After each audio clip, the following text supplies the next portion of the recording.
Sabi ko na eh. Kaya nag-asa si Serdo pag pumunta ng Ramos eh. Tingahan.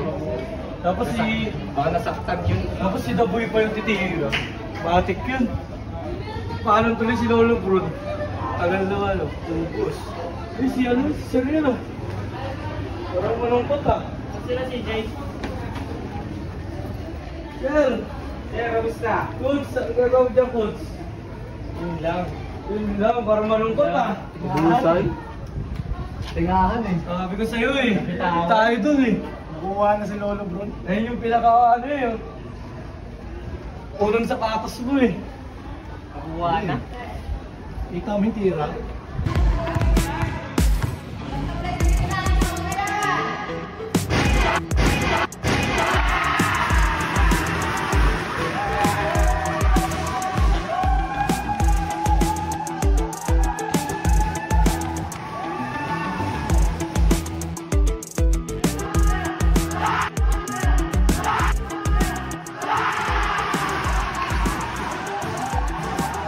So ngayon, warm up pa, di ba? Pinakita sa'yo. Dayo to sir. Punit. Kaya nagpaalam na yung ano mo, yung pinakauna mong shoes. Ganun talaga eh. Saan naman kaya sunod may makakuha? Ano kayang barangay? Tingin nyo. Pag-commenta na lang natin sila. Siguro pwede rin naman kung mag-comment sila. Share na lang din nila para mapuntaan yung ano. Pwede. Mas maganda.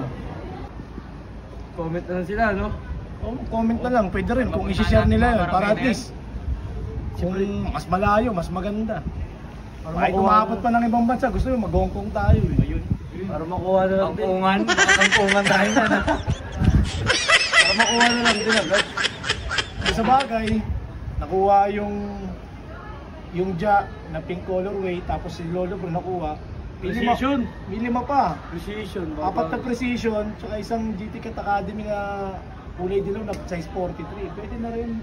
Pwede na talaga. Eh, sino yung makakakuha naman nun? Kaya galingan nyo, pag dumaan kami sa barangay nyo, warm up na kayo. Meron nga, di ba, may pinuntahan natin, nagpa-practice daw talaga sila. Kaso kinabahan daw talaga eh. Iba daw pag may camera eh. Iba daw talaga pag nasa camera na. Sa akin pala mapupunta yung dilaw na sapatos.